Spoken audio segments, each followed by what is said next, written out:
uppercut, try to hit me in the gut, thinking that I won't react. You whispering my name, thinking I won't be the same. Turn fiction into fact. See what you didn't know, bruises that'll never show, slipping on your every jab. So tighten up your fist, step into the ring with this. I hope your mama's got your back. First round, you thought you would've knocked me down. Fifth round, bleeding out the side of your mouth. Final round, pulling the sound of my name in the crowd. You didn't bust. Oh, oh, oh, oh. You didn't bust. Oh, oh, oh, oh, oh. Just 'cause I took a break, you're making a huge mistake, thinking you can take the throne. Look at you trembling, step into the lion's den. Bet you wish you stayed at home, begging for mercy underneath your breath when I ain't even sweating yet. My legend's written in the stone, yeah. You're crying age in defeat is now your only friend. Even your mama's gotta know.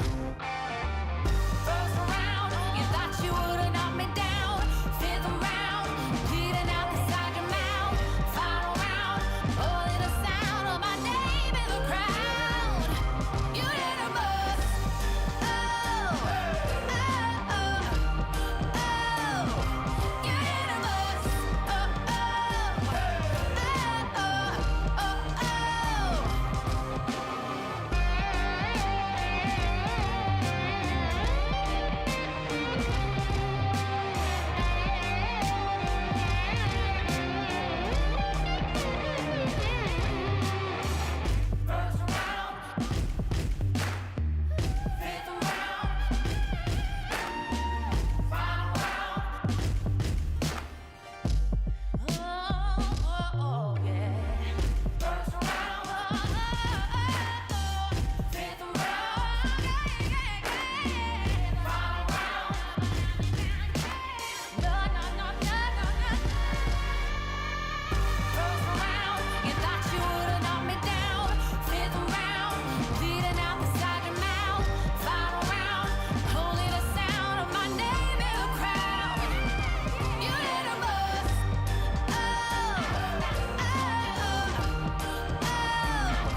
Sorry about sorry about that, folks. Oh, this is what happens when you don't keep up with the show, the After Dark. We haven't done this in so long. Everything's out of whack. Okay, so you're, yeah, I'm always, sorry about that. It's the interface. This is gonna be the next interface to be updated. The in-time interface is good, and just porting those settings over, but it's a friggin' nightmare. All right, anyways, we're good. Everything says we're good. We finally got it. You did that on purpose. I know you did, because you started the show agreeing with me, so you wanted to make I don't recall agreeing with you. Nobody else could hear it. Yeah, no, Of course, you would say that now that you're not muted. I have no recollection of that, sir. Yeah, I talk to you like I'm being interrogated. It's my basic conversation with you. I assume I'm being cross-examined. All right, they're saying slight echo. That should take care of that, and we'll see. Yeah. Oh, there's always something. Slight. Okay. So well, we'll get this sorted out. This should be good now. So there does seem to be a bit more of a lag than usual. So we gotta catch up and make sure that everybody is here, like bad 80s science fiction villain echo. All right, I'm kind of thinking we're good. We'll see. All right, so all right, where are we? Where are we? We're on Earth. Okay, gonna orient myself. What's that called again? You orient and then you decide. If there were no tech issues, how would they? Orient, observe. Supporters. Yeah. Well, technically, observe, orient. All right, so at this point, I believe everything is set. So if there are any technical issues with the sound at this point, someone let me know. Titan, hit me up with a DM just so that I know. It looks like, okay, sounds great now. Good. All right, so, and it's brand new sound set. The mic is fixed, everything's fixed, but of course the interface is still old. So what can you do? Thank you. So, what we're going to do tonight, it's After Dark, so it's a call-in show. Anybody who wants to come in and hang with us, just go to live. Yeah, did you see Michael Westby's? I won't. You check out the live chat. You can go to live.intimeshow.com and we can get you into the show if you want to call in. The number is 1-484-246-8463. That's in the U.S. and we can bring you into the call. Any local charges, may apply. We have no control over what your phone company, but it's just a local call, and I would be happy to bring you into the show to talk about. We could talk about anything, but there's a couple of topics I wanted to talk about, and then so call in or just join the stream if you are interested. So, first of all, it's slander. I have no idea why you would say I ever agreed with you on anything, and I really don't appreciate you just lying like that, and that's why I just have to assume that every conversation is just going to be a hostile interaction, because the things that you're willing to say, the slanderous lies. Oh, I am a conservative, so. Exactly. And the problem is you're giving conservatives a good name, and that's just I don't know. Yeah, I don't even know how to deal with that. All right, so we're good. Interface is up. Everything probably is because I'm not. Yeah. Oh, I said I'm giving conservatives a good name. It's probably because I'm not entirely conservative.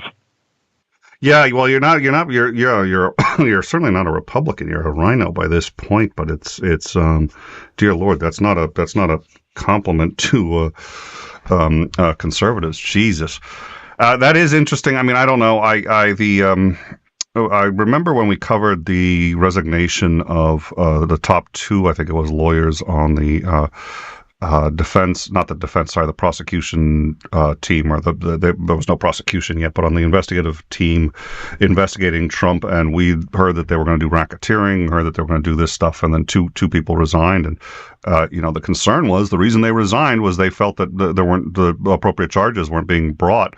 And sure enough, their resignation letters came out last week and earlier this week, I think it was. And they're like, look, there's absolutely enough to charge him.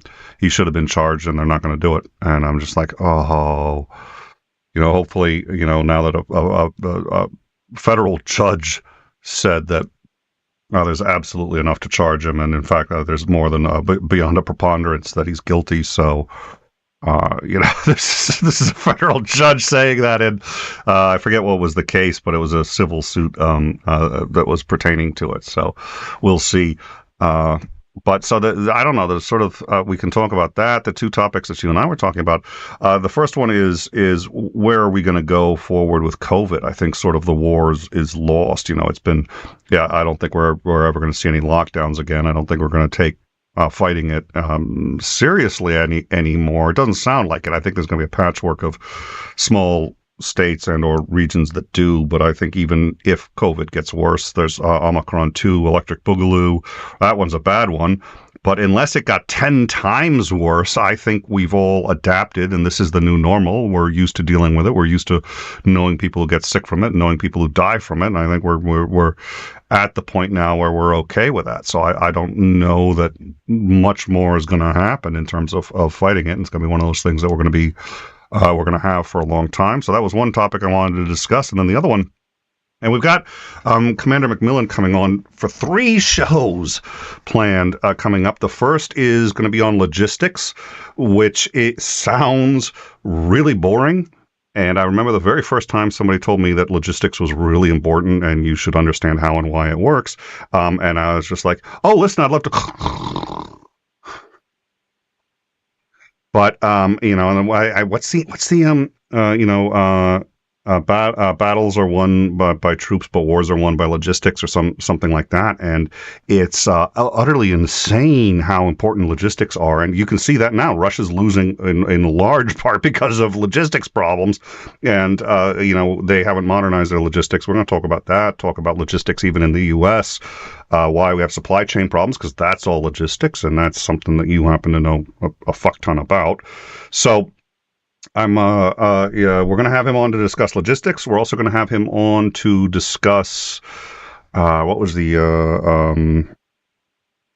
oh my god, my brain is we're going to have an after dark with him and Dr. John Shook, because Dr. Shook wants to discuss generations theory with him. We're going to have 𝐓𝐢𝐬𝐷 on for that, and I think that's going to be an interesting one. We've already had Shook on to discuss generations theory, but he really wanted to have just a more open conversation. And I know some of our audience has been looking at generations theory. It's an interesting theory. I think there are elements to it that make some sense, but there's also elements to it that seem awfully woo. So we'll this will be a chance for people to call in, but it'll also be a good chance for Dr. Shook to talk to Commander McMillan, who is not woo, but actually does believe in some of it in terms of how military wars oscillate and go back and forth. So, and then we're just going to have him on to just have a shoot the shit about the history in general, because especially his history. I'm most fascinated by the World War II history in Russia, because that's one that people keep forgetting. Russia came in on the side of the Germans. I mean,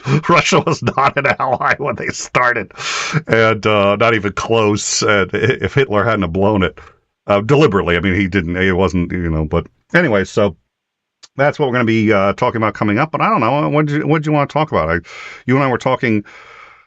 Oh dear Lord! There's Dr. Reverend Christopher Mowdy. So.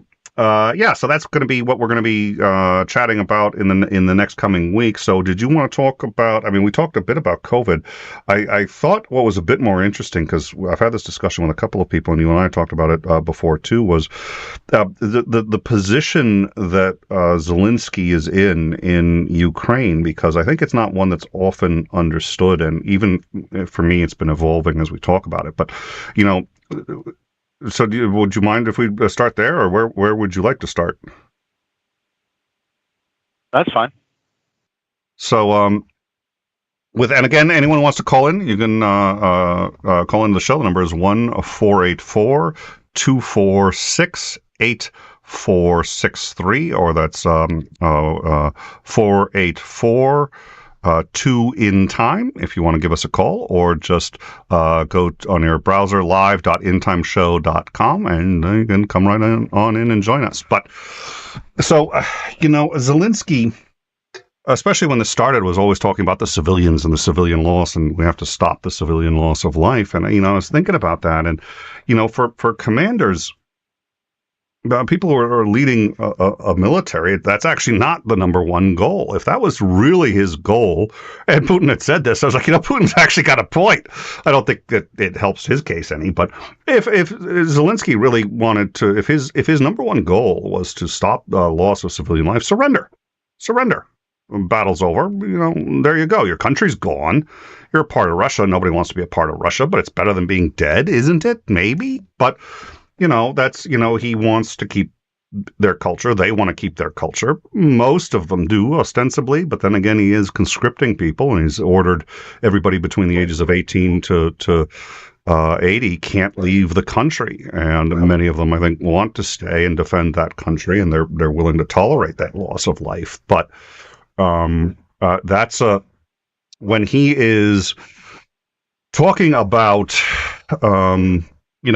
he every day that passes, he gets into a stronger and stronger position, and in a better position to negotiate. But what he's negotiating with really is civilian lives, because that's what Putin is taking. Putin is killing civilians, and as long as Zelensky is willing to tolerate it, they won't surrender.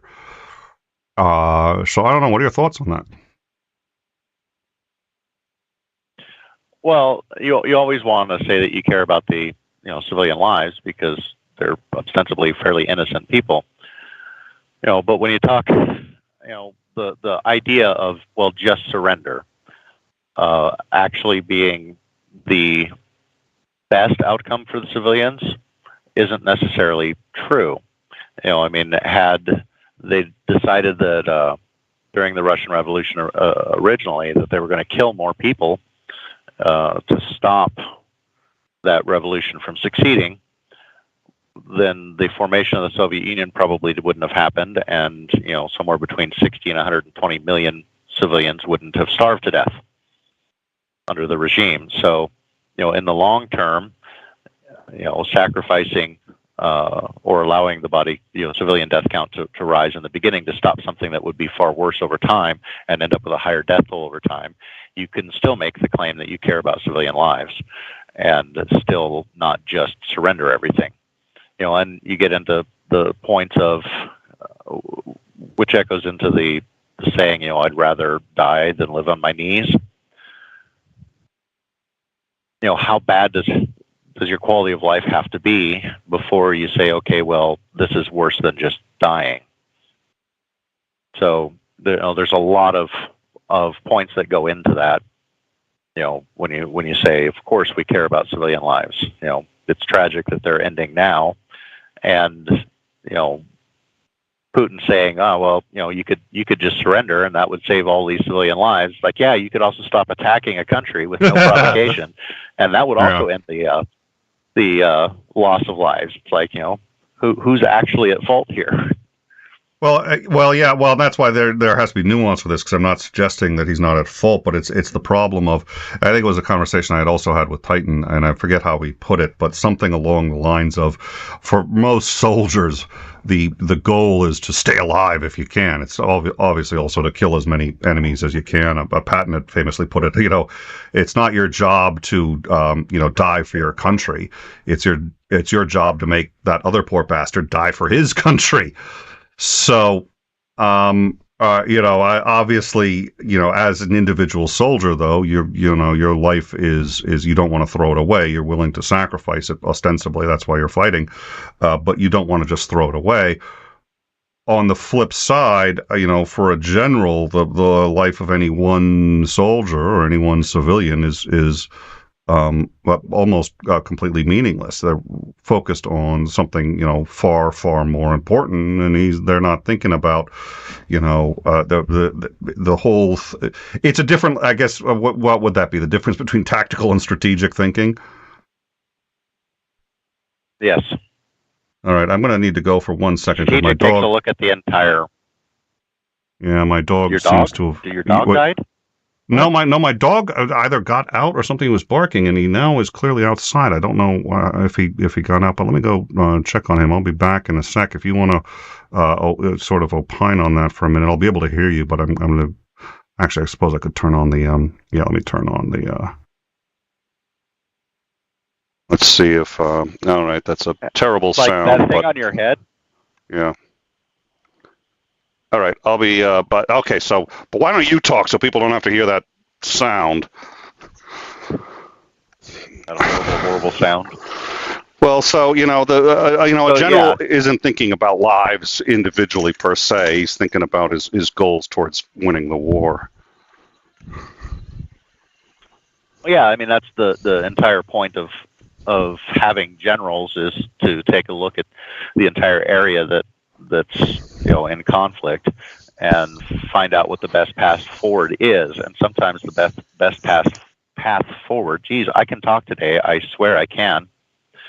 The best path forward may not necessarily be to defend a certain area, but rather to push in another area. So, you have to make different sacrifices, because unless you have unlimited resources, and then you can just do everything, but wars are generally fought over resources, not always, but fundamentally they usually come down to resources of some sort,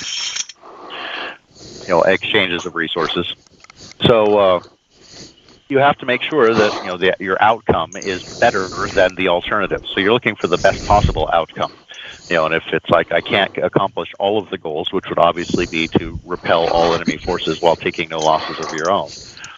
Like, well, the enemy has a say in that, and it's incredibly, I would say, near impossible to ever actually do that. So now we have to start deciding where it's more important to focus and less important to save people.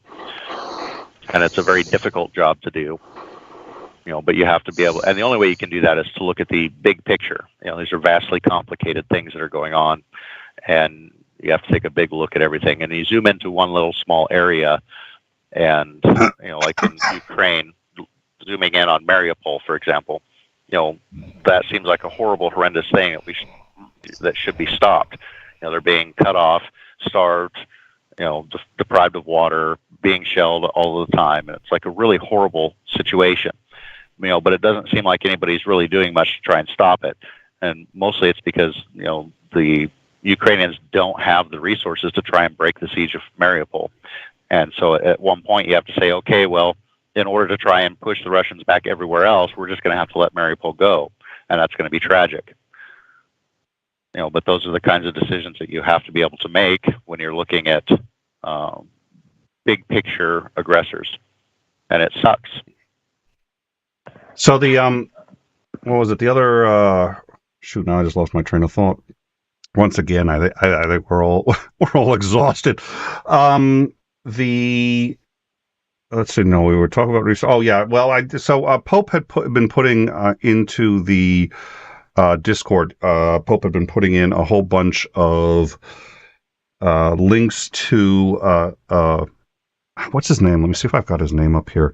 An analyst who I really like with Sky News, and let's see. Was it Michael Clark? And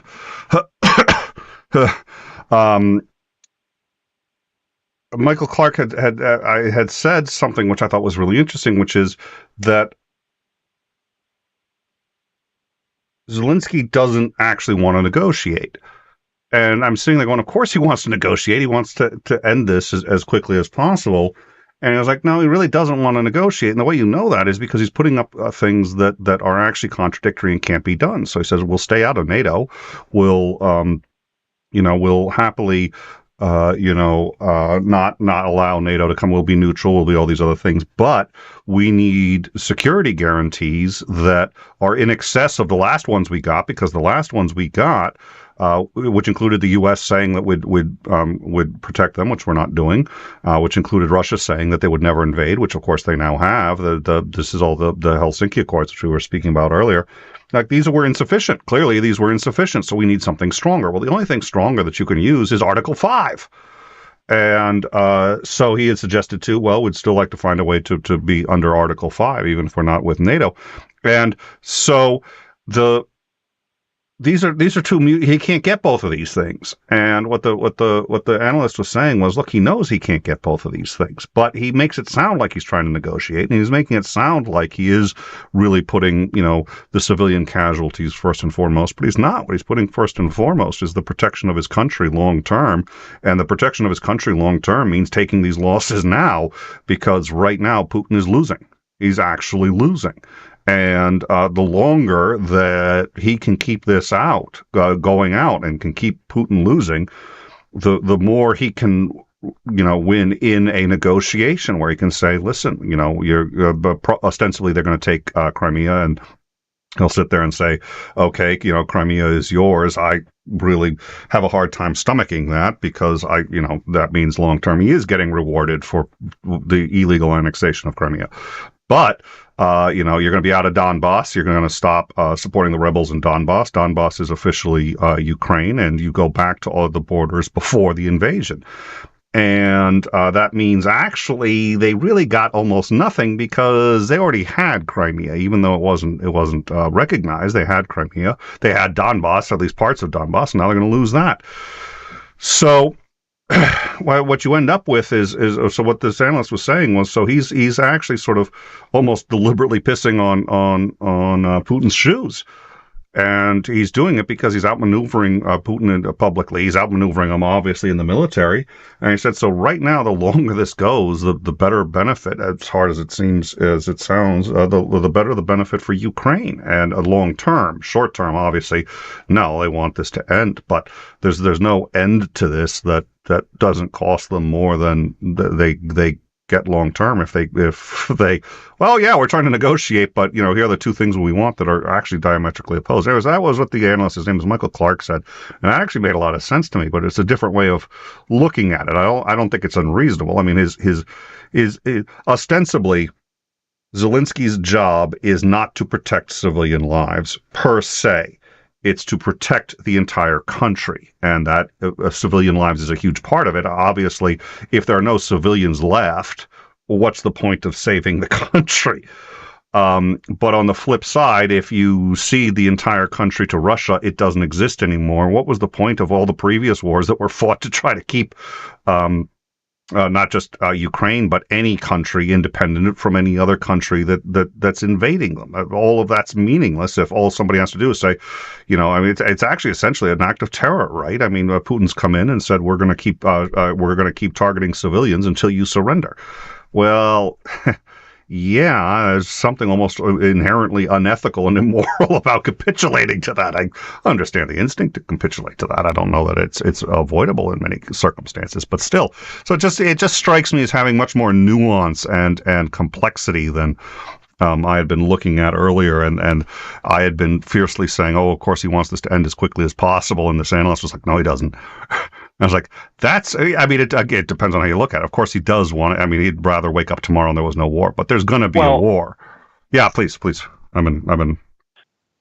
Well, and also, when you look at it too, it's like, well, okay, well, if you just surrendered and capitulated, you've just reinforced that if you're just willing to kill a few civilians, you can get whatever you want. It's the entire reason why the U.S. government ostensibly doesn't negotiate with terrorists, even when they have hostages. They don't negotiate. And it's because all you're going to do is encourage that behavior even more. So, it's like you have to do the hard thing now to try and stop this from happening in the future. Because otherwise everybody would try it. All right, so we've got a caller here, and it actually got name right. I'm so glad. So Sinister Porpoise is with us to discuss brinksmanship, bottle caps, and f of x equals 3x to the second power plus 2x. Really, Porpoise? Really? I want to know how. Oh, it's because she came in on the web, so she was able to type that out. I was trying to figure out how the thing actually got that accurate. How are you? Preparing. Well, as prepared as I can be for the calc test tomorrow, but Sorry, I thought the cat was across the keyboard here, and I was wondering if she caused something to beep, but she has decided to settle down and just... All right, so... oh, great. Now I can't think. One thing that's been going on in the entire one is Putin has always used the threat of nuclear war. And I have to wonder, shouldn't we eventually just call his bluff on that? That's a really good question. And the people that I profoundly respect, a number of them have said, yes, we should. And I disagree with the thinking that he's insane and or that he's actually as motivated by pride as people think. Yeah, he's got pride, but he's actually very pragmatic. And nuking the planet doesn't do anything for him. I think he'd be willing to do it. I don't think he'd hesitate if it actually got him his goal. But if he ends all life on this planet, what goal has he really accomplished? And I don't think he's vindictive in that sense. He's vindictive in the sense that, you don't want to cross him. But that's not vindictive. That's just sort of like, I make sure that everybody's terrified of me so nobody crosses me in the future. Again, if they're all dead, that doesn't go towards that end. So a number of people have said that. My thinking on it is this. What's the likelihood he'd actually do it? I have to say it's below 5%. I think it's below 5%. If NATO decided to go in and do a no-fly zone, what's the likelihood he'd actually engage in a ground battle, which he's going to lose? He can't beat NATO with a conventional army. So at some point he's going to have to go nuclear or he's going to lose, and he really can't afford to lose any more than he already has. So, because he can get killed for this. I mean, his life is on the line here. People are already trying to kill him. So, what's the likelihood that goes nuclear? Well, if it's 3%, that doesn't sound too bad. But the problem is, how many times has it been 3%, between 3 and 5% before? How many times has that happened? What was the chance during the Cuban Missile Crisis? Probably significantly higher. If every time we encounter a 5% or lower chance that somebody's actually going to do it, and we say, okay, those aren't bad odds, let's take it. Roll that dice enough times. One of those times, you'll come up on that 3 or 5%, and you can't afford to lose. So I don't know. That's my thought. I'd love to hear Xandering's thought, and then Porpoise, I'd like to hear your response to that. Everything's a calculated risk. Yeah, well, and that's why this is such an effective weapon, right? Because the problem is you can't afford to miss that calculation even once, which is why MAD actually worked. What was the line? MAD, the mutually assured destruction, was a better theory in practice than it was on paper. And it dramatically changed how we looked at nuclear war. What happened was we actually started trying to reduce the likelihood of a nuclear war. How did we do that? Well, we started trying to reduce our readiness. So instead of being able to launch a missile in literally 3 minutes, it would take 8 minutes. And it sounds like that's insignificant, but that's not even close to insignificant, especially when we're talking about first strike. And we started making deals to dramatically reduce the number of warheads across the planet. And the reason was because we said, hey, wait a minute, we really don't want to use these. And we want to make it harder to use them, not easier. And that was a dramatic shift in mindset. So I don't know. So, Porpoise, any thoughts on any of that?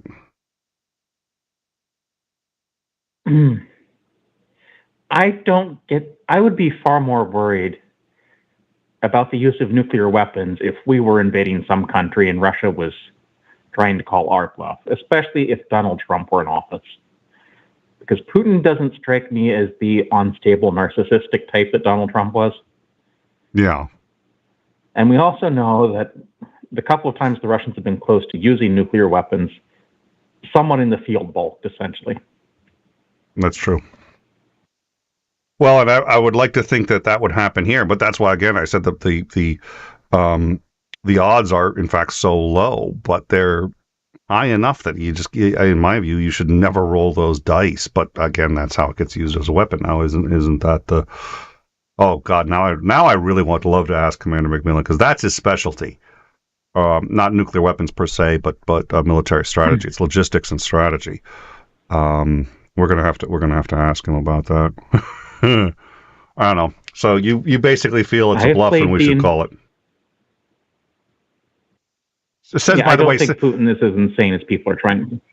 Says the woman with all the bottle caps. I mean, come on. Go ahead. You've been saving bottle caps for how long? I mean, what's it really? I mean, all of a sudden your currency, like you become the richest person alive because you've been prepping for it.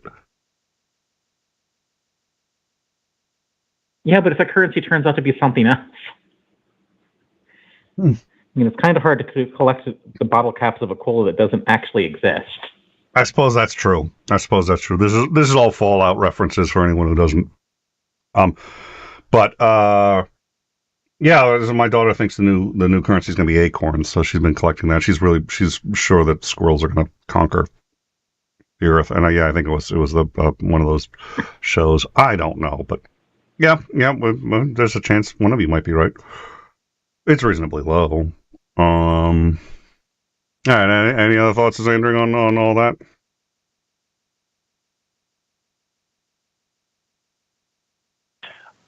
When you deal with something that has the capacity to end the world, you probably don't want to gamble on any kinds of odds other than zero. That's sort of my thinking on it. But that's, again, what makes the threat so, and then it's just like everybody can... that's the problem, and that gets back into brinksmanship. I mean, brinksmanship is a very specific kind of game, and it's very different than any other kind of game out there, and it's staggeringly dangerous. The reason it works is because nobody knows where that line exactly is. When would somebody actually, pull the trigger on it? It's the same thing as any game of chicken.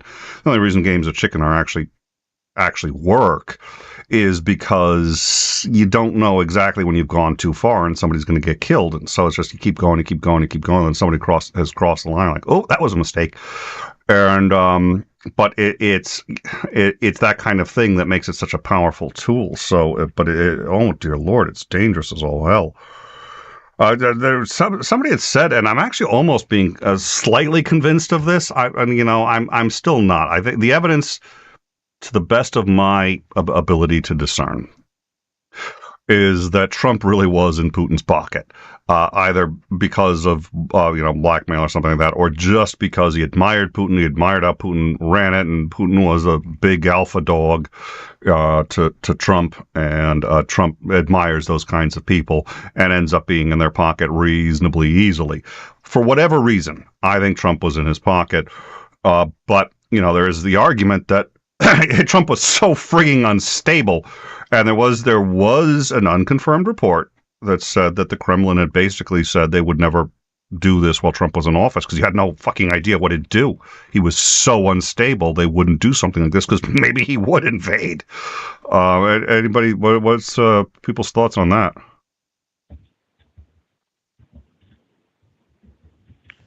Possible. I mean, he was pretty unstable. We didn't know exactly what he was going to do. I just always assumed he was so much in the pocket. Yeah, please. I think from what we've seen from the Trump administration, I think that's kind of what's going on in Russia, is that the underlings were not willing to carry out all of his plans. Because after January 6th, we had that weird phrasing a couple days after the event from the military, where they specified that the military would follow only lawful orders, which the military doesn't typically do because the assumption is the orders are lawful. They only use that wording when they specify I think the orders are unlawful. Yeah, you shouldn't have to say we're only going to do lawful orders. If you have to say that, the question is, what the hell orders have you been getting? Oh, dear Lord. Yeah. Oh, yeah, so Pope knows what we're talking about. All right, so, yeah, I don't know. Any over-unders on what's happening with Trump? I mean, I've been cautiously optimistic, but I really thought the Southern District was going to nail him, and it looks like Southern District of New York may be hands off. I mean, there was a leak from a reputable reporter that said that they were prepared to pull the trigger at any time. That was now a month and a half ago. We've all been preoccupied, obviously, since then with other news, but The two people who quit seemed to indicate they quit because nothing was going to happen, despite the fact there was easily enough evidence to go to trial. The January 6th commission looks like it's going, but if the Senate flips, January 6th commission gets shut down. So what's the over under on Trump actually?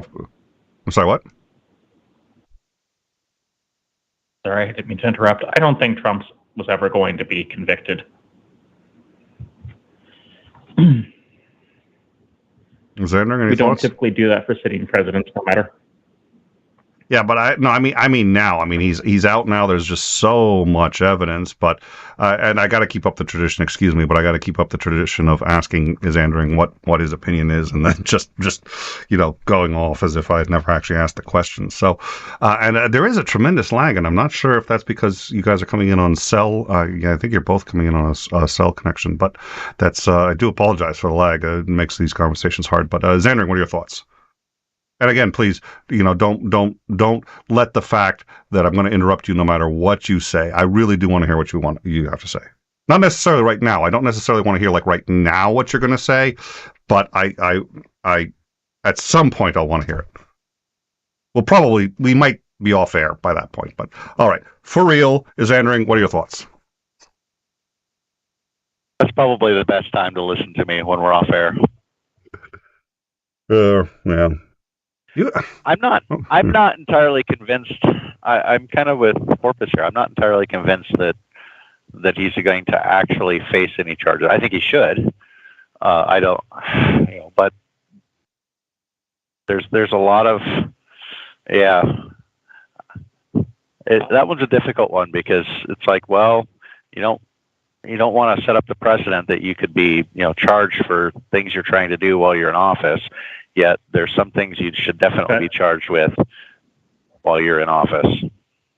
But none of the case has anything to do with what it was doing while it was in office. They have been compiling this evidence against Trump for years. Yeah, so there's the IRS case. There's what the Southern District is coming after him for is money laundering, RICO violations, and I mean and they've got him on it. They've got him on it. The whole Deutsche Bank thing, they've got him on it. Now they've got him on.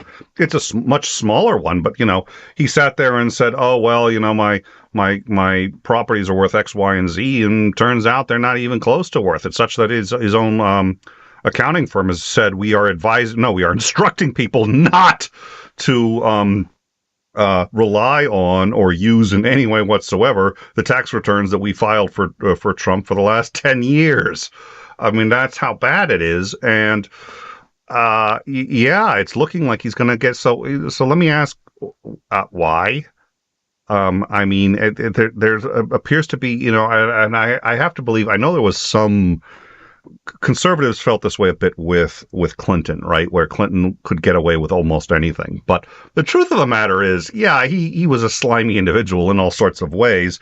But in terms of anything that he did that was, strictly speaking, illegal or any kind of institutionalized corruption, I'm not aware of any credible evidence that he had that. Here you've got that with Trump. And he still appears to be completely untouchable. Why? Well, at this point, I'm not entirely sure that it's even worthwhile. I mean, they're probably having a bit of a discussion about, is this a worthwhile case to even bring? It's like, how long is Trump going to still be alive? I mean, he's already in his 70s. Look at the amount of money that it would take to prosecute him. Then how much more money are we going to use to support him for the last few years of his life versus leaving him alone and just not spending all this money? That's got to be some sort of calculation on the table as well. Yeah, but then if you don't really think so. Yeah, if you don't go after him, then you're saying that this is okay. Especially if you don't get caught until past. I mean, it's the same reason. It's going right back to the thinking when we were talking about, why even if it costs life, you have to stand up to people who sit there. Why do you not negotiate with terrorists? Because as soon as you open that door, it encourages more terrorism. If you open the door to, it's going to be more trouble than it's really worth in getting this one guy. Let's assume that's true. The problem is not just this one guy. It's the message you send. Yeah, Porpoise, what were you going to say? Well, I think there's a different thing going on here as well, and that's we've gotten away from prosecuting the powerful. There are certainly people after the tornadoes ripped through the Kentucky candle warehouse and the Amazon warehouse in Illinois who should have gone to jail, especially Amazon executives and a couple managers for what they did. But because they're powerful, they're not facing any consequences. I also think there may be something there with Donald Trump being in Florida, and maybe Florida wouldn't extradite him because the governor's just... Well, Somebody the governor has has done some things I very much disapprove of. Yes, he has. Wow. Somebody's actually floated the idea that the governor would not extradite him.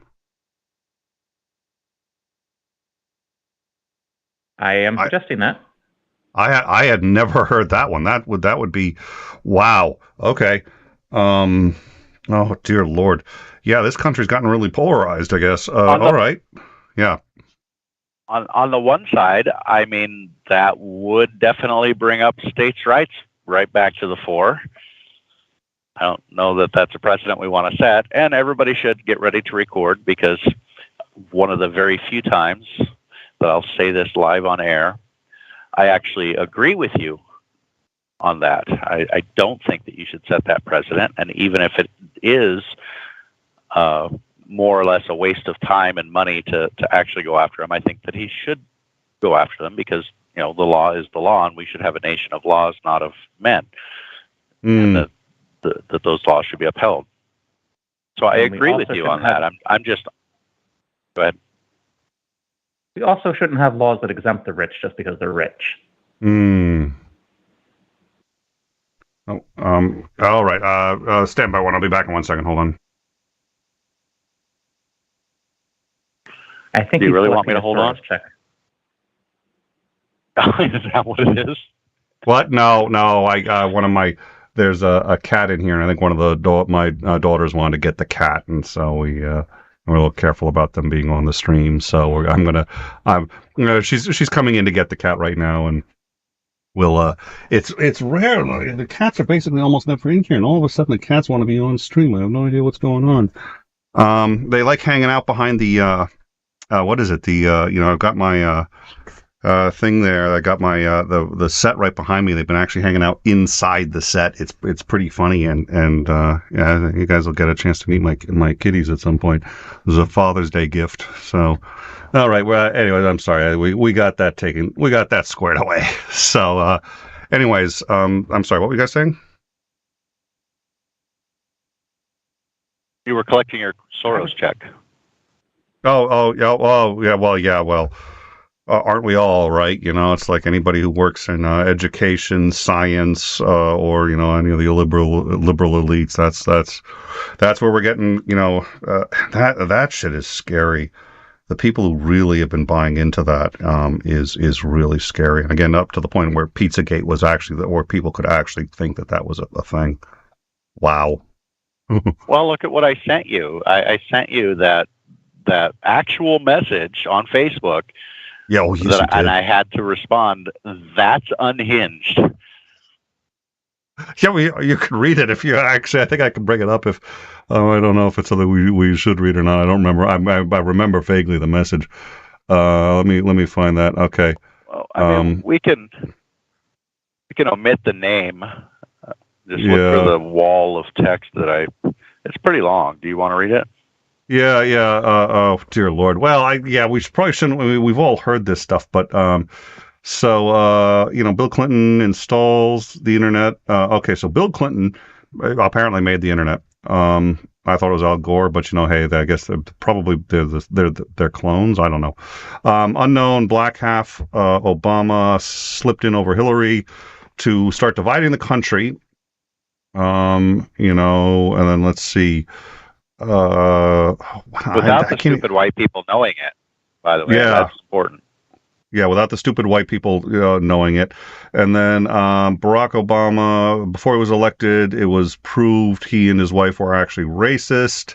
He's white. He's actually not black and half white. He is apparently, I guess the argument here is he's white and half black, because apparently that's an important distinction somehow. And so he's actually a white guy who's racist because he's only half black. And then Obama sends Fauci with SARS to China. And then let's see, as Fauci warns, President Trump will be facing the pandemic. So Trump has gotten in and he's rescuing all of us. Trump was going against the deep state, against the cabal. He would be, he knew he was facing an investigation trying to destroy and overthrow him. For 4 years, the evil Democrats tried every sick lie to destroy President Trump. But at some point, a lot of this sounds like, I'm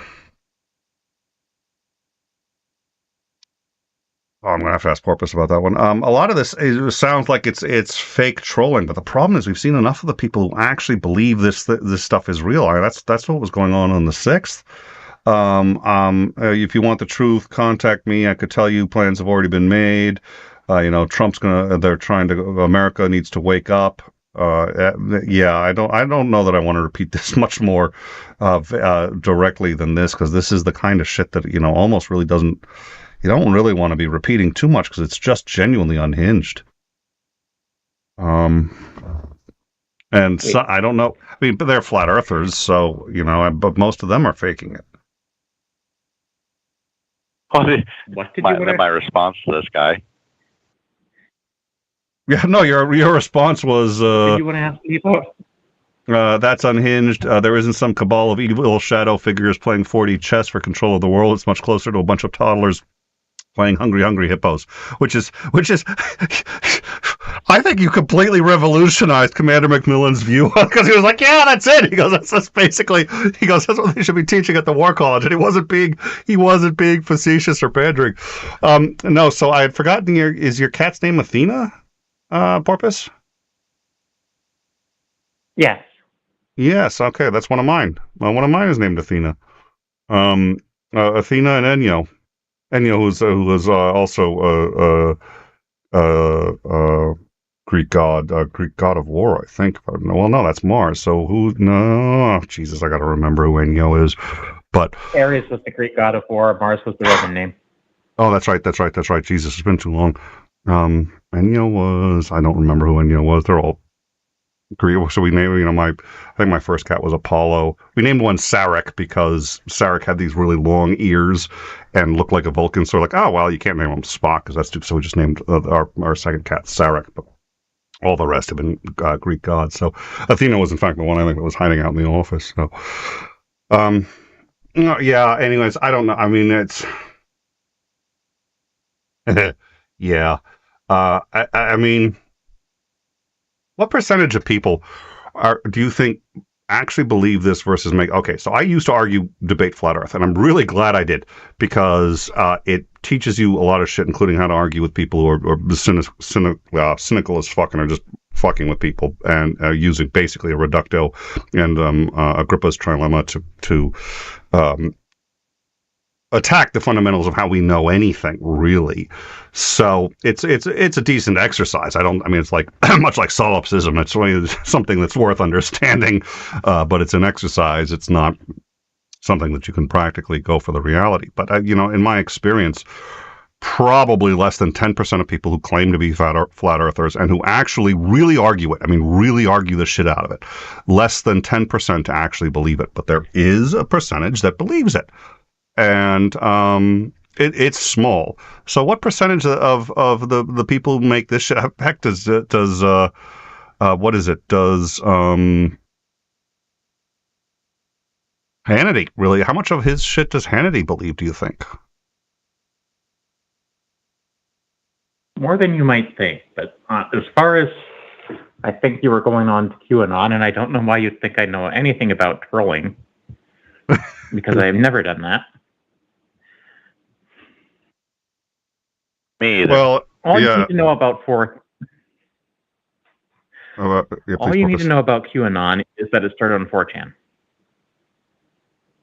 Yeah, well, I mean, and the problem is, it's really, what I find so amazing is how quickly corporate interests of some kind, or maybe not corporate interests, but some kind of nefarious it can get into. I don't know how much of the QAnon people actually had any legit beliefs. By legit, I don't mean accurate. I mean that they really, held for some ostensibly arguable reason. But the same thing. So the Tea Party, when the Tea Party first formed, it wasn't actually a terribly bad idea. But the Tea Party Express and the when the Koch brothers got involved, it's like, okay, this isn't what the whole Tea Party was supposed to be about. I mean, it was a perversion of the entire organization. And was there any legitimacy to QAnon before people started coming in and hyping it up for? And there's, again, Hannity is Hannity, and I'm not sorry, I wasn't thinking Hannity. I was thinking Hannity. I was thinking Hannity the first time I brought it up, but Alex Jones. All right, so here's a guy who makes a tremendous amount of money just by steering into the skid, and then he makes the problem so much worse. So how much of this is legit questions from people who either aren't particularly good critical thinkers, or maybe are, but for some reason have missed the boat? We've all, I think, had a drink from the hemlock of conspiracy theories from time to time. I don't think there's anybody who hasn't at some point gotten inebriated with one of them. And then Alex Jones just poured the gas on it, or is this just a real thing?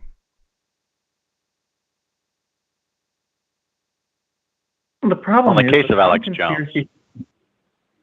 Go ahead. Oh no, you said Alex Jones. This is my favorite nutcase. I want to hear about him. In the case of Alex Jones, I think it's a combination of he believes some of what he says, and the rest is he's just sensationalizing everything. I have a very hard time believing that anybody could actually believe, or anybody who can be as successful at his job anyway, could actually believe all of the stuff that he was spouting.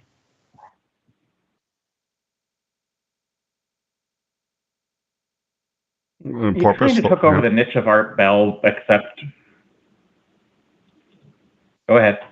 No, I was asking you for your view. He kind of took over the niche of Art Bell, except Art Bell clearly didn't believe most of the people he had on, and just interviewed them. Whereas Alex Jones seems to believe at least half the stuff he says. Not to mention he's playing up to a certain kind of inflammatory, typically Southern personality type that's... I can't remember the word. Loud and boisterous is a word for it. Buoyant? Buoyant. There we go. Yeah, I don't... Sorry, I had somewhere to go with that, but... You had some what? I had somewhere to go with that, but I was trying to fill dead air. So. Well, thank you. Well, I think, dear Lord, I don't know. It's, we've been fighting technical issues and trying to get back onto some kind of regular streaming. We're not going to drop Ukraine, but it's like there's so much that needs to be covered that we haven't been covering.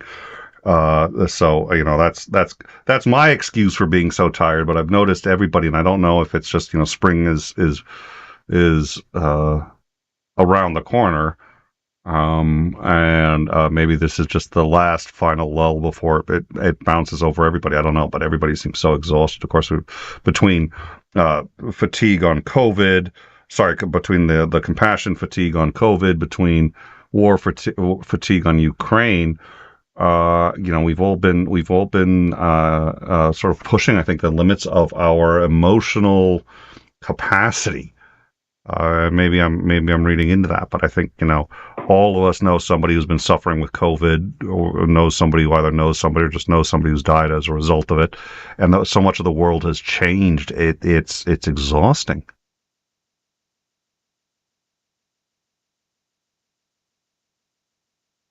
Well, not to mention the whole great resignation thing that's kind of not really all that real because it turns out the major problem they're having is they just don't want to pay people.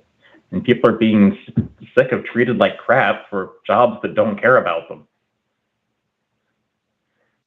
So that's an interesting one. Now they have a choice to go somewhere else and they are. Yeah, well, and okay, so I mean, and that's the amount of things that have changed. So people can work remotely now a lot more than they used to. Businesses aren't afraid of it, and in some cases are encouraging it. I think people were also a lot. The economy has undergone a massive shift. How we distribute or how we think of. So, Xandering, this is something that you were saying earlier. So, what in your view, Xandering, are the causes of the supply issues that the U.S. has been seeing? Well, there's several of them. COVID itself with the different kinds of shutdowns and people not going to work, and that interrupted different like manufacturing plants and things like that, reducing hours, all that stuff.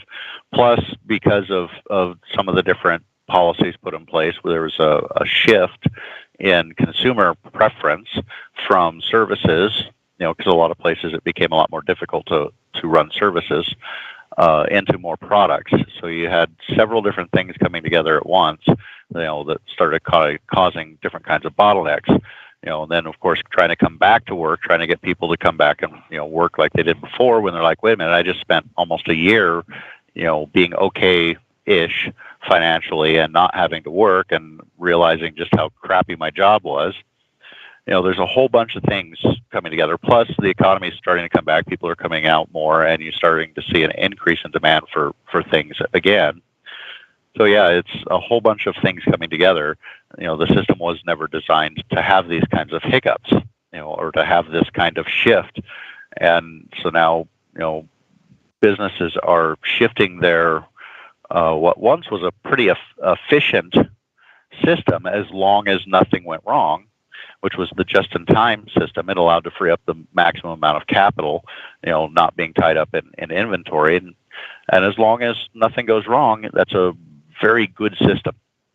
The downside to that system is that it's very susceptible to shocks, and it just received a big shock. And now we have people trying to retool to try and hold it more inventory. That's causing more issues because they're trying to hold on to inventory so that they don't run out. There's a whole mess of things that have come together. And then on top of that, a lot of the money that has been put into the economy has caused a small bit of an inflation problem as well. And it's taken some time to work itself through the system, and now we're starting to really see some effects.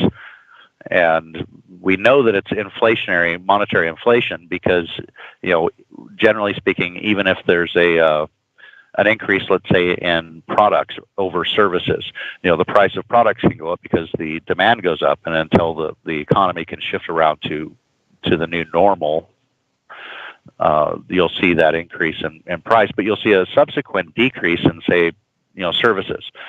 So if everything had shifted the way that I've heard a lot of people talking about, there would have been, all of your services would have dropped in price, probably pretty precipitously, and price of goods would have gone up quite a bit. But we didn't see that. We saw the price of services go up almost, not quite, but almost as much as the price of goods. And that's what we're seeing currently right now as well. So since everything is going up, there isn't areas where it's dropping to offset the increase of the cost in other areas. We know that is only caused by monetary inflation. So we've got a huge number of very complex systems trying to sort out a new normal, and it's causing a huge amount of chaos in the system. I think you're slightly off there because, well, I would probably bet there was a small amount of inflation just because of the payments that were necessary due to COVID. A lot of the major inflation didn't start until after the supply chain issues hit. And we have a couple issues causing that, including, and one of the biggest ones is that they're just treating the dock or the truckers who work at the docks very unfairly, so the goods aren't getting to the market. That's also caused a shift of prices to go up, and the service industries are affected by the price of goods they can't get. They increase price of goods too, and they have to pass that cost on to the consumer. Yeah, but you wouldn't see. Basically, this is what I expected when Biden was elected. But yeah, but you wouldn't see the kinds of you wouldn't see across the board increases like this.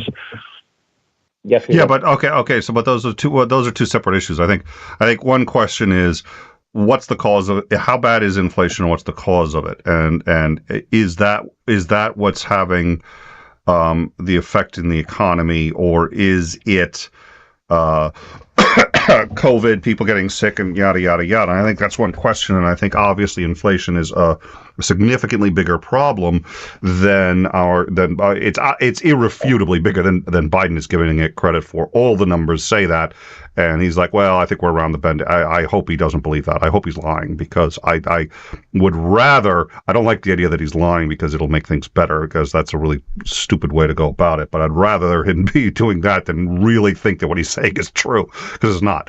But I think that's one issue. I think that's something that we need to address. But I think Porpoise has a point, which is, so we had the supply chain issues before inflation became a problem. So while I would love to discuss the inflation, what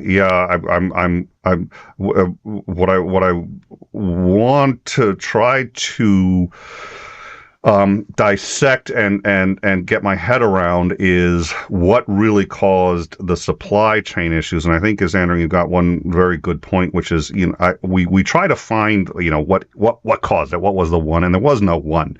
Some of it was how many people were sick. Some of it was how many people weren't going to work. Some of it was people deciding that they weren't going to take the wages that they were getting. And then a huge part of it was, I think, what you said, which was we shifted the economy significantly. And so I think there's a lot of things. Is that a fair way to... thank you, Peter. We'll get to that in a second. Anyways, I don't know. Is that a fair bifurcating of the discussion there?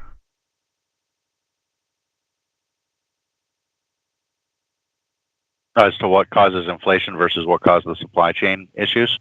Yeah. So because I think those are.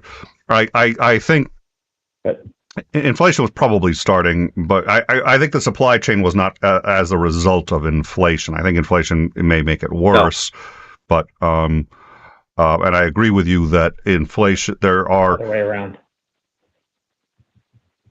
Yes, thank you.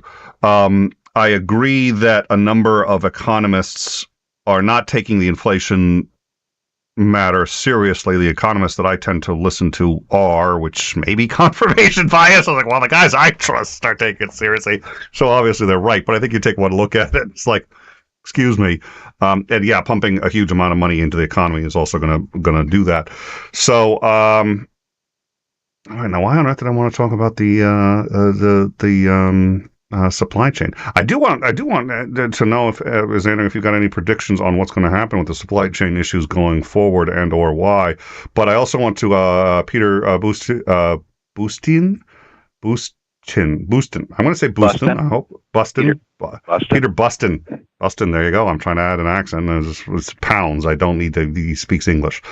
Do you think Putin will cut gas to Germany and EU, causing a world recession? 10 pounds. Peter Boostin, thank you so much for that, and good to see you around. So thank you for that. So what are you guys' thoughts on will Putin do that? I doubt it. Actually, I'm not so. I don't know. I don't know if it caused a world recession. It would certainly cause a humanitarian crisis. But I do believe Putin would do that just to try to force the U.S. and the EU to stop supporting Ukraine. And we better have our own production pumped up, essentially, to deal with a shortage.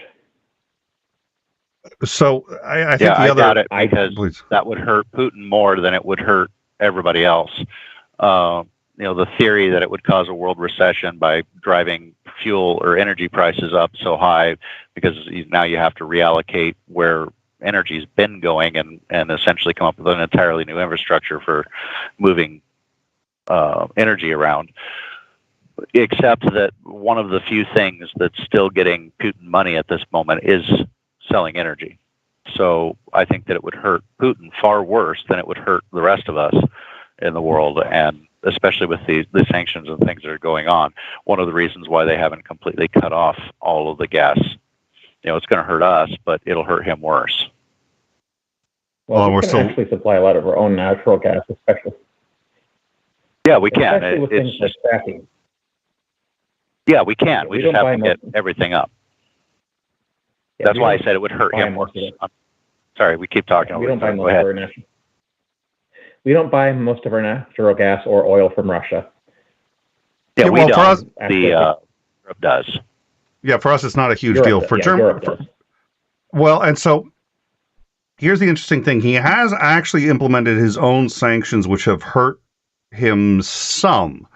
And I think he's doing it because he's actually just playing to his audience at home. He wants them to feel like, he's in control of this and, tit for tat. Well, if you're going to sanction us, we're going to sanction you. That's not the reality. I mean, the reality is his sanctions mean absolutely nothing and hurt him 10 times more than it hurts us.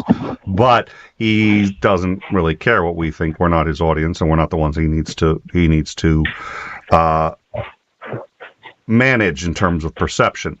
So I have to believe he wouldn't go that far because he does need the money. But I mean, isn't a worldwide recession really on the table anyway? The COVID numbers are going up. The COVID, what is it? The Omicron 2 is looking like it's going to do some damage. In between inflation in the U.S., especially, I mean, I'd be a little surprised if we weren't looking at a worldwide recession either way. Actually, I think one thing we need to look at is what happened after the 1917-1918 Spanish flu, because there was like a small recession after World War I, which was then followed by a period of economic booms. And I was going to say, just finished doing a unit on the history of the Great Depression, and the things that led up to the Great Depression were phenomenal stupidity on the part of the United States. And the other one were reparations for World War I, which I don't think will apply here. But I think one of the things that happened after the flu epidemic was because that flu basically killed people in the middle, they had a shortage of workers. So wages had to go up slightly after that point. And I think that's one thing we're seeing now. It's also something we saw for the Black Plague. And Pat Lauringer, I happen to agree. I think one of the things this show needs to do to address its criminally mediocre standards is the host needs to jazz up his wardrobe. No, yeah, well, $600 suits, or is the cost not so? I just need to, yeah. So, well, you don't have enough flair. I don't have enough. Oh, that's it. Yeah, I need the or do well. Yeah, I was gonna say try to never mind. I'm not gonna go where I was gonna go with that. So might end up dropping myself into drama. I don't need to be a part of right now. But yeah. Pat's here, our favorite troll. Good to see you, Pat. We actually haven't had Pat on in quite a long time, so our standards are doing better already. But we got to get Pat in here more often. And all right, so let's see. I mean, I have no doubt he wants to, and I think he wants to hurt Germany if he can. Actually, I think for spite. But yeah, right now, I mean, and it's hard. It's hard. I think there are some people who have a pretty good grasp of what's going on in Russia right now, but I think it's hard for even a reasonably educated person who's looking at it to really know, because there's so much of what we want to see. There's so much misinformation coming out. I think you at this point, it's really only the experts who've been looking at Russia for a very, very long time who I think have any idea what's really going on over there. I've got. I like to think some idea, but it's there's a lot going on. All right. All right. Well, listen, I'm actually thinking should start wrapping this up. Was there anything anyone else wanted to discuss, or any issue that we've hit on that people wanted to talk more about? I know we were going to talk about COVID too, and my sort of thinking that the battle against COVID is basically over. We've lost. The new normal is going to be we're incorporating COVID boosters into our regular. You're going to get a tetanus booster. You're going to get the MMR booster, and you're going to get a COVID one, and that's going to be the new normal. There are concerns. I think there's some pretty good signs that it could lead to certainly that long haul is a bigger problem than we've given credit to, but also birth defects and we had maybe bring on 𝐂𝐚𝐥𝐸 for this, but on the flip side, it kind of feels like we've lost. We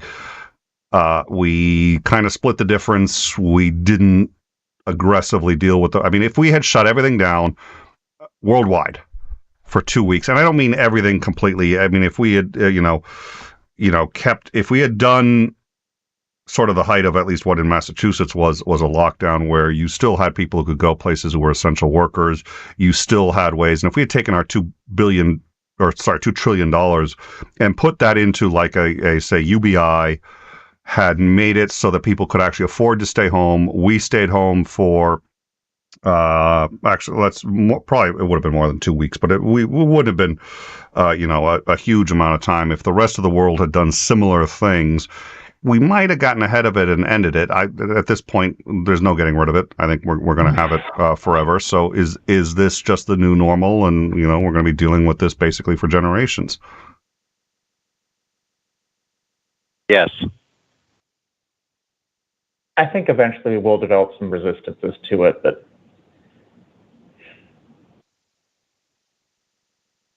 But to go off on a totally unrelated tangent, what does everyone think about the Congress proposal to make daylight savings time permanent rather than just get rid of it altogether?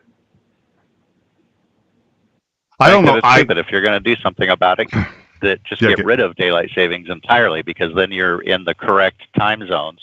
It's like, we have time zones for a reason, and we should just leave the time zones where they are and not screw around with daylight savings. It's an outdated need. We don't need it anymore. Well, we didn't really need it to begin with. But we have time zones for a technology that's much less important now, like the railroad industry. Yes. Well, and timekeeping for navigation. That's kind of important. Longitudinal and the angles of the sun. Let's point out that's the reason we have time zones.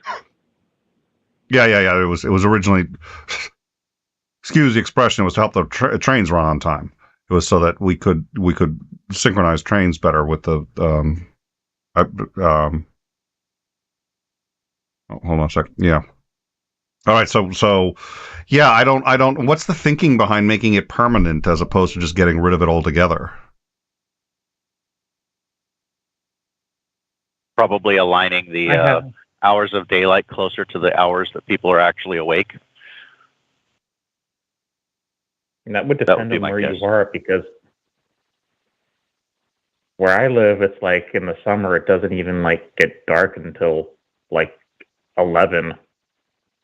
Yeah, you see, that's the issue. It really because we're not in the time zone we should be. But it just seems silly. It's like, if you're going to get rid of daylight saving, if you're going to extend daylight savings time, just get rid of it. Well, yeah. Well, and I mean, truthfully, Please. Go ahead. Time is arbitrary anyway. Oh, that's fair point. And for me, there was a couple of discussions on what struck me as reasonably trivial matters regarding how the Ukraine is organizing the military, and is it necessarily having the highest efficiency? What about how they're dealing with the men 18 to 60 who are required to stay.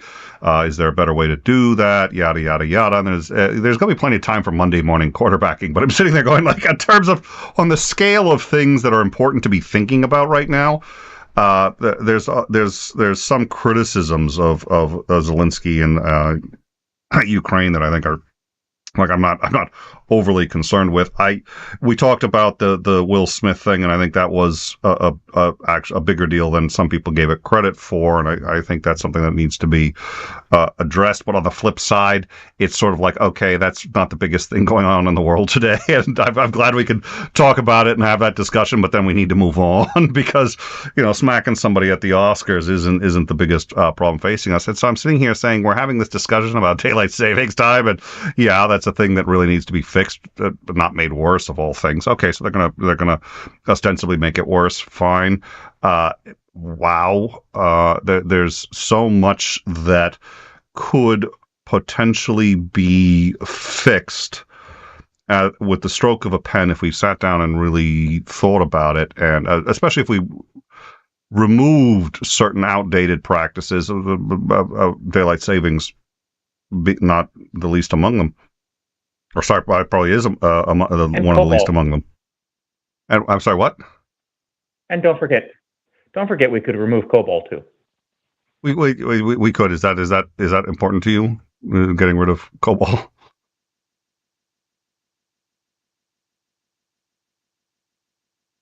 Listen, we have so much now. Actually, COBOL has, unfortunately, the legacy COBOL code that runs. It's the kind of code that is very efficient for what it does. We've tried it with other languages, and the problem is, for what COBOL is still used for, COBOL is very good at doing it, and it's hard to do have another language do it with the same efficiency and cost. I mean, we were talking about, That's so we've why, been talking, please. Well, you're saying problems that can be fixed. COBOL is one of those in my mind. Somebody had, we're talking about complex systems that people don't understand, and the economy is economics is interesting. It's essentially a chaotic system. It's reasonably deterministic, but there's just so many factors, and it's so impossible to know what's going to happen as the consequences of anything. But I remember talking to a programmer who I was reading an interview, with somebody who was one of the biggies on programming Windows right now. And I said, well, what would you like to fix about Windows? He goes, well, it really needs to be rebuilt from the bottom up because we haven't, or do what Apple did, bite the bullet and switch to a Linux core. And he had, he said, one of the things is there's all these sections of code that you're not allowed to touch. He goes, and it's not because it's critical per se. It may be, nobody knows. So the reason you're not allowed to touch it is because nobody knows. They know once you start messing with it, Windows doesn't work anymore. But nobody really knows what this code does, and it's some of the older code all the way back to, when it was essentially a 16-bit facade on a 8-bit operating system, and some of that code goes that far back, and we just don't know. Nobody's alive anymore who knows what this code is supposed to do. We just know that you can't pull it because the system doesn't work anymore. And I don't know. now I'm ranting, but that struck me as interesting.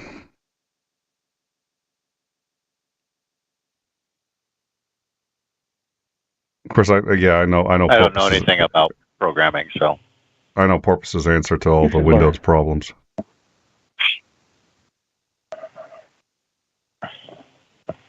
Yes, I have a solution that will fix all Windows problems permanently. And what would that be? Everyone already knows what it is. That's true. It's a softball pitch. I know what your answer is. I know what your answer. It's clever. Well, at some point, like I said, vMix is the software we use, and I've got an Apple here, and I've attempted to. It requires direct draw. Other than that, apparently, it could run fine on an Apple, but for whatever reason, they made this thing contingent on direct draw, so it's Windows only. But I'm sitting there going, like, if you put wine on there or something like that. I'd be curious to see if it works. It's not getting this to work on the run on the Mac is not the highest on my list of priorities right now. But all right. Well, listen. Thank you both for coming. I'm gonna actually. Oh, I'm sorry. What? I was saying hi, Athena. She was mewing at me. Oh, okay. So, yeah, let me. One thing I am going to do here is, and actually, we didn't get any other calls anyway. But I'm going to close the call-in line so that nobody else can come in. But I don't know. So, any last minute? I mean, figure wrap it up in the next 5 or 10 minutes. Was there anything else that anyone wanted to hit, or any questions in the live chat? Yeah, COBOL. I don't remember much about COBOL, except I think, if I recall, it was an engineering language. It was specifically for engineering, which is why. So it's just tailored to Dualverse. Oh God, no. No? Okay. That's You're Fortran, thinking then, of right? Fortran. I'm thinking of Fortran. Okay. You're thinking of Fortran, which is also mentioned there, which is a Yes. science language. Fortran is still used too, for a similar reason why COBOL is still used.